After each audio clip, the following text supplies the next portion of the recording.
Olá, este é o Conexão Futura, entrando no ar pelo canal Futura. Acesse também o futuraplay.org, quando e onde você quiser. Aqui você tem mais liberdade para curtir e conhecer a nossa programação sem mistérios. É só dar o play e pronto. Uma das perguntas mais difíceis que pais e mães enfrentam na criação dos filhos é: em que escola eles devem estudar?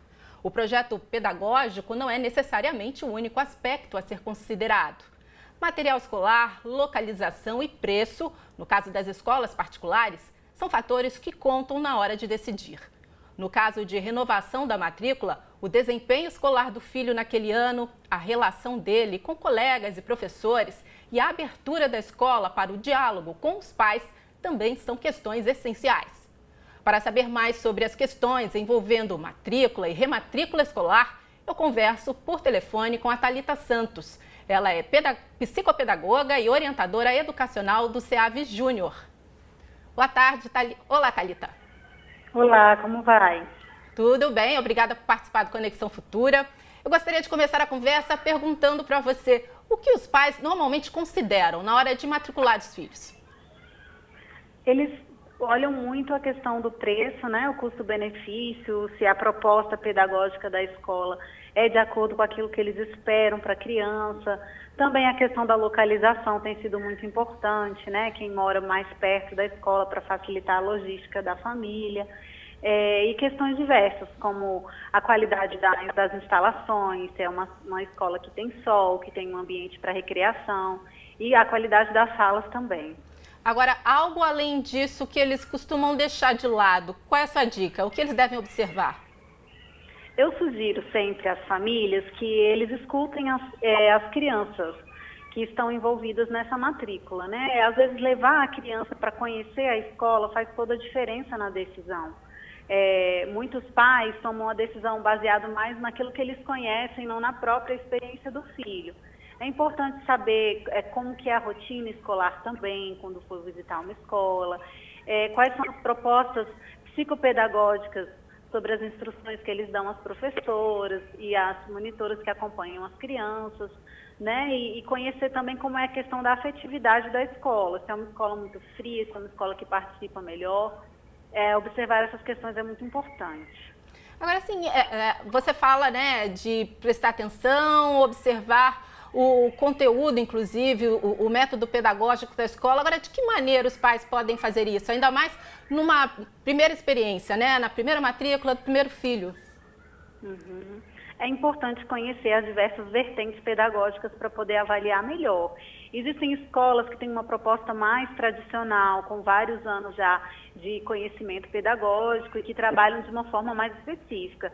Há também escolas mais inovadoras dentro da sua proposta, né, que trabalham também com questões tecnológicas, que têm um ensino mais envolvido em questões modernas. Eu acho que isso já ajuda para a família entender qual é a escola que representa valores, que representa uma criação que seja parecida com a criação que eles dão para eles em casa. Tá. E você falou de ouvir as crianças. No caso dos adolescentes, ensino médio, isso também é importante, né? Até porque a gente tem aí uma questão de preparação para o vestibular, tem muita coisa envolvida. É verdade, essa faixa etária da adolescência é uma faixa etária de bastante decisão, né? Porque as crianças, elas precisam não só estudar, mas também fazer vínculos. Então, uma escola que proporcione a criação de um conhecimento amplo dentro das exigências do vestibular, mas que também trabalhe valores, agrega muito mais no futuro, porque é uma fase de muito questionamento que os adolescentes vivem. Então, é preciso prestar cuidado com esses detalhes que a escola oferece. Uhum. A criança, seu primeiro contato da criança com a escola, considerar se a linha escolar é mais conteudista ou afetiva, faz diferença? Eu acredito que sim. É importante entender quais são as prioridades dos pais e como isso se encaixa na necessidade do filho. Porque há muitas crianças que são diferentes de outras. Tem crianças que têm mais limitações, mais dificuldades. Então, procurar uma escola que tenha mais relação com a personalidade do filho, aquilo que os pais desejam para o filho. né? Às vezes uma criança com bastante dificuldade e limitações pedagógicas se adaptam de uma forma mais difícil às escolas que são muito conteudistas. Então, é preciso tomar bastante cuidado nesse critério, né, quando for escolher. E na hora de mudar de escola, o que considerar, né, o que priorizar? Toda mudança ela é muito difícil, né, tanto para os adultos quanto para as crianças, para os adolescentes. A mudança, geralmente, ela acontece e a gente precisa avaliar as questões positivas da mudança, porque mudar já é difícil. A gente precisa projetar sempre aquilo que vem de bom com a mudança. Então, avaliar os aspectos positivos da próxima escola é importante ressaltar com o aluno, né? Porque às vezes ele fica muito apegado à escola que ele antes participava. Então, quando você coloca, olha, a próxima escola vai ter alguma coisa mais interessante nesse sentido ou no outro, valorizar melhor essa mudança para ele poder se projetar de forma mais positiva. É possível definir diferenças, né, na hora de optar pela escola particular e pela pública? Porque na pública a gente sabe, né, muitas vezes é a opção pela falta de condição de pagar por uma escola, de escolher por uma escola particular. E muitas vezes na escola pública tem aquela fila de espera por uma matrícula. Muitas vezes você vai por falta de opção. O que considerar? É importante entender que todas essas questões que levam os pais a decidirem para a matrícula envolvem muitos aspectos e também essa escolha da escola particular e da pública. Tem muitos pais que optam por colocar as crianças na escola pública por entender filosoficamente que faz parte do desenvolvimento dele ter esse contato com aquilo que é público, com aquilo que é de direito dele. Então, assim, é uma decisão realmente muito difícil, os pais precisam avaliar. Porque em muitos momentos, realmente, a escola pública passa por greve, por questões, né, que são fora do controle das crianças e dos pais. Então, tudo isso é importante avaliar e pensar melhor, porque também as escolas particulares oneram por um outro lado, né? Então, é uma decisão difícil, mas a família precisa colocar essas questões todas e refletir sobre qual seria a melhor decisão.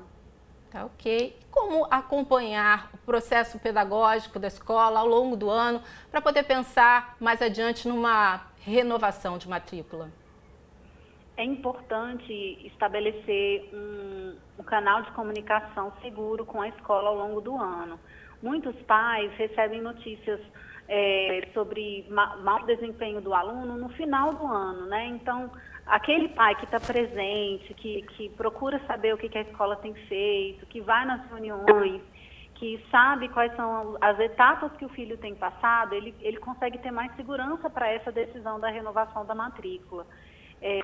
Quando o pai está perto da escola, ele observa melhor, ele está inserido no contexto do filho para decidir. Então, eu sugiro que os pais acompanhem melhor o desenvolvimento ao longo do ano, para poder perceber questões que, se ele não estiver presente, ele não vai conseguir perceber da mesma clareza. É aquela velha história, né? É preciso acompanhar, né, a escola do seu filho, é preciso estar presente e participar, né? Com certeza. Em questão de, além dos métodos, o que a escola oferece, né? Também é importante a questão da internet, atividades extracurriculares, isso tudo faz parte. Com certeza, eu acredito que valorizar essas questões que são importantes para a família é um diferencial. Na escola que eu trabalho, por exemplo, a gente utiliza um aplicativo, né? O SEAV disponibiliza para os pais saberem aquilo que está acontecendo com os filhos através de um aplicativo de celular. Então, essa questão tecnológica faz muita diferença para alguns pais decidirem. Então, valorizar essa tecnologia que está sempre ao acesso ao nosso alcance faz diferença também, para essa comunicação ser melhor. E o mesmo em relação ao relacionamento do seu filho com os outros alunos, com os professores, com todos os funcionários da unidade? Isso é muito importante. A gente tende a valorizar muito os conteúdos, o desempenho escolar, mas a gente tem que perceber também que o desenvolvimento humano e o desenvolvimento infantil especificamente, ele passa por etapas afetivas e etapas de relacionamento. Então, é preciso que a família esteja segura quanto às relações da criança e quais são os posicionamentos da escola diante de conflitos possíveis. né? O que a escola faz para trabalhar bullying, para trabalhar questões de agressão dentro da escola, ou como é que a escola reage diante de afetividade entre as crianças, né? Tudo isso tem muito valor para o desenvolvimento das crianças e dos adolescentes. Tá ok. Thalita, obrigada pela sua participação aqui no Conexão Futura, por todas as suas orientações, todas as suas dicas. Obrigada, eu que agradeço. Conta com a gente. Até uma próxima oportunidade. Tchau. Até. Na próxima entrada do Conexão Futura, vamos conversar sobre o café. Vilão para a gastrite, mocinho na produção de substâncias antioxidantes, herói para a nossa economia. Quente ou gelado, o café, em suas diversas abordagens, é tema da nossa próxima conversa. E você, ama ou detesta café? A gente volta já com mais Conexão Futura.